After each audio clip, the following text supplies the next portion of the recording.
I think we're live. Hello out there. Hi.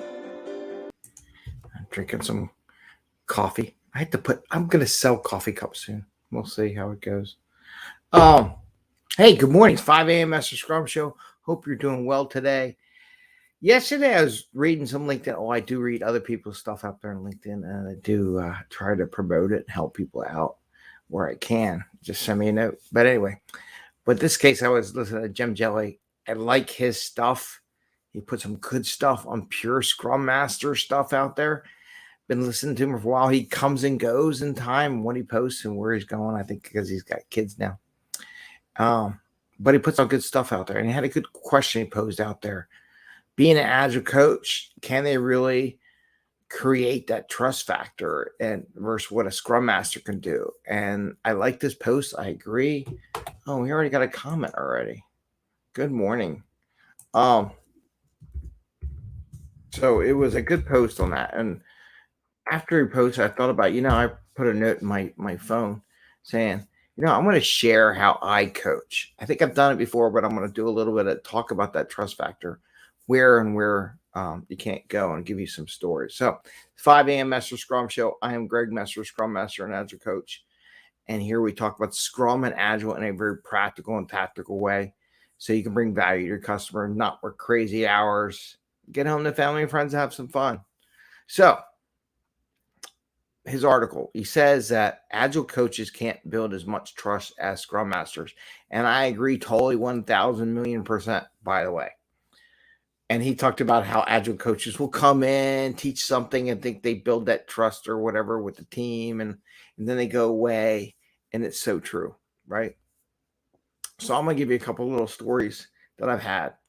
At one place I worked at, I had another Agile coach out there.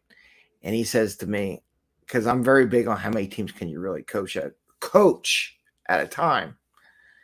And he's like, I got like 36 teams. I look at him. I stare at him in the face. I says, dude, you're not Agile coaching 36 teams. There's no way on green earth that you're going to coach 36 teams. You're more of an enterprise coach. You're not an Agile team coach because there's so much. And you could say the same thing about an Agile coach being a Scrum Master.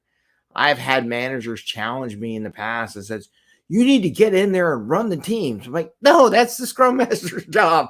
That is not the Agile coach's job. Now, if the Scrum Master is out of the office and needs some help and they need a cover for them, yes, but on one condition. You can't just blindly go in and be as effective as a Scrum Master who's been there for a while.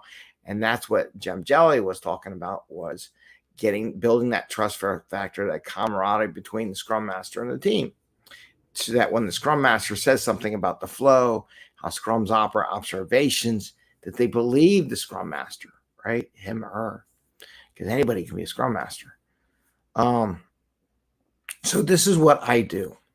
So I coach at all three levels. I've done all three levels as an enterprise coach, an Agile team coach, and a Scrum Master.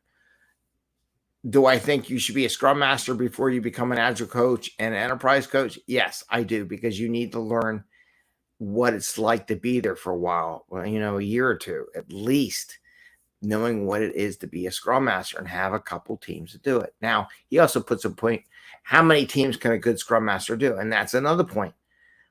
We can go that through another day, but it shouldn't be more than 2 or 3, maximum 3. Never go more than 3 as a Scrum Master. And if you think you can do more, then you're not doing what Jem Jelly talks about, what a Scrum Master should do. And he's really good at it.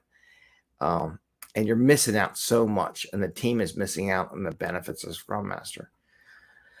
So the enterprise level, one of the things at enterprise level is you have, like, let's say 20, 30. I've done 42 teams as an enterprise coach with other coaches.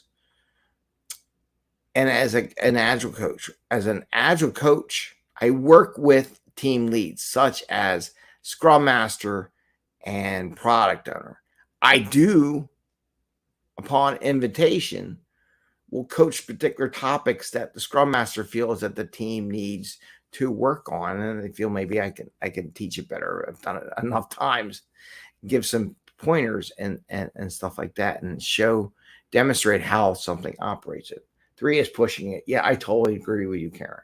That is pushing it, and we'll do a show on how it evolves over that period and how you do 3. So maybe we'll do that another day. I'll put that in my phone. Thank you, Karen. So in that level, so between those things, so as an Agile coach, I will help coach. Now, here's a caveat. What I learned from those teams and talking with those teams, I observe from the teams, look at data, I bring up to the enterprise level. Is there more than one team having troubles with a particular area in Scrum or interaction or team or trust? All those factors that take into account with Agile, then I'll create a program to train or share or get other Scrum Masters. It's a mix. See, there's so many levels of detail on the enterprise coaching level that can go on to.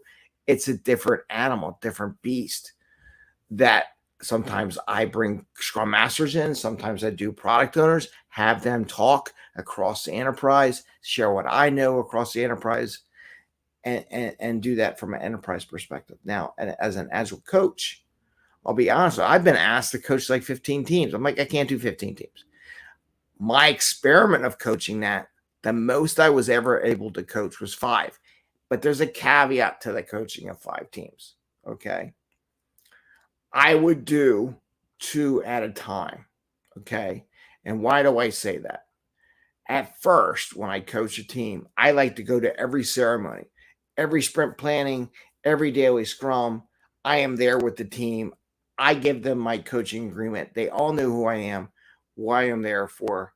Get them used to seeing me, used to me knowing that I'm not going to come and sabotage them and undercut them. It takes a few sprints to do that. But I go to everyone. So I go to every sprint planning, every daily scrum, every retro, every review, different meetings, get involved, get in their chat, just so they see me and get comfortable with me being there. Can you do that with 5 at once? No. There's no way on this green earth, and I keep saying the green earth, that you could do that with 5 teams. You could start off with 2 because that'll fill your day. Once you get to 2, and this is why, Karen, when you say 3 teams as a Scrum Master, how do you do all those things I just said for more than 2 or 3 teams? That's why 3 is like borderline, right? You can't. So I will do the 2, help them out, coach them, bring new teams, work with them on tactics, creating working documents. If the Scrum Master is not already doing it, I will work with the Scrum Master, have them do that, and I'll just help facilitate. Maybe I have something from an enterprise level that already exists that I created that the Scrum Master can take advantage of it and use it for their team. Sometimes so they don't have to go creating all this stuff because I've already created with 4 other teams. And here you go. Here's the information. Use as you please. So we'll do that. We'll go through that process. About 4 sprints, because it takes about 4 sprints for a team to gel, right?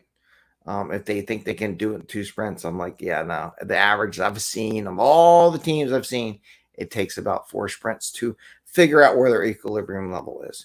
Once I get them and the team's doing all their stuff, their daily scrum, they're retroing, they're really solid, then I can pick up that 3rd or the next team because I know the Scrum Master and team are comfortable where they are. They know who I am. They can always call me back if they have a question. Hey, Greg, we want to experiment with this. We want to experiment with Kanban. We want to experiment with pointing. We want to experiment, whatever they do, story writing, epics, whatever they want to do. They would call me in. They know who I am. They're comfortable with me as an Agile coach to help support their team. And that's a big difference, right? So then I would build up how many teams, and most was like 5, like a train. Like if you do safe, they say that most 8 teams in a train. So you can coach a trains level as an Agile coach. Once you go past that, you need a team of Agile coaches. And I work with those teams to spread out. And we talk about different things everyone's seeing, how we develop training and material stuff that they can use across their activity. So from that, That's how we do the enterprise coaching. But back to the coaching versus Scrum Master. Now, a Scrum Master is going to build that trust. I've had managers tell me, "Oh, go coach the team because the Scrum Master is not doing." No, no, no, no, no. I'm not going to do that. I will work with the Scrum Master and help them build that trust. Question: my teams have not been creating epics to link to their stories. We now decided to create epics. Would there be any value to benefit to linking old stories which have been closed in previous thing? And so that's, I got on that one. Let's say, because you're on YouTube. Oh, no. So we got a question right here. Is it the joy of live, right? It depends. They always love the depends, right? So when you get that question, I know I'm right off topic here. It depends. And this is where if you were doing a daily scrumming saying, let's talk about that later. But since we're live and we're not going to be back together, I'm going to go. I don't want to put it depends. It depends if you have to report up. A lot of companies want to know how your report up is cascade up, whether or not you link old stories to the epic. Normally, if it's not a corporate world, I wouldn't care. I'm not going back and do old stuff's done over. You're now creating epics to help you understand what is left to do or how to organize your work, right? I'm assuming that's what you're doing. But I wouldn't worry about old stuff. Okay. Previous sprints and would like any value benefit linking stories created in the past, but which are still open in the backlog. Well, anything that's created in the past that's still open, yes, connect to your epics. That is perfectly fine. But if you already closed the work that was done in a previous sprint, story was done, there's no need to connect it to it unless you want to do a hierarchical report up status thing that sometimes these big corporate companies want. Does that help you? Let me know. I know there might be a delay in YouTube and stuff like that. If corporate wants, then link. Yes, we are live. Okay. Then let's see. If corp wants it, then link it. They're your bosses.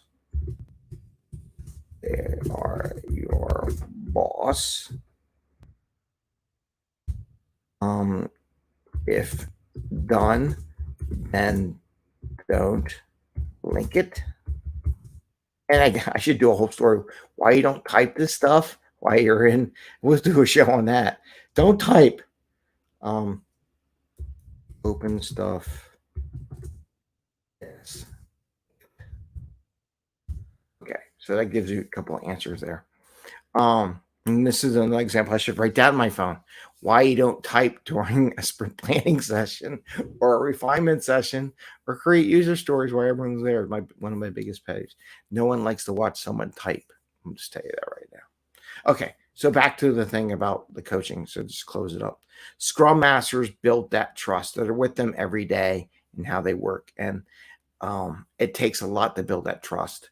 Does it take a long time? Yeah, but it depends. They have to understand that where you are and you're doing stuff. We could talk about that another time too. But I agree with you. And if you do more than 2 teams, the third team is borderline whether or not you're going to be as effective. 2 teams, when you split up every ceremony you go to, help them facilitate, prep, make sure, go and do the legwork, make sure everyone's ready, see who's not participating. Are they okay? Because think of it this way. When you have a Scrum team, let's say you have up to 8 people, just say 8, or you could say 10. Let's say you have 10 people on a Scrum team, because I've seen that. After 10, any more than 10, I split the team usually in half. Let's say you have 10. So if you had 2 teams, that's 20 people. So that's 20 people you have to nurture and care for as a Scrum Master. You go to the third team, you're talking 30 people. Can you imagine a supervisor, which they do a poor job at this, mentoring and coaching 30 people? Anyway, we're down to the 15-minute mark, Enjoy your day. Go have a cup of coffee. Take some breaks. Happy scrumming. I hope that helped everyone. Thank you for the interaction. Gave me some ideas for some other questions, stories, or shows, which we can do. All right. Take care, everyone. Have a great day. Happy scrumming, and we will see you tomorrow.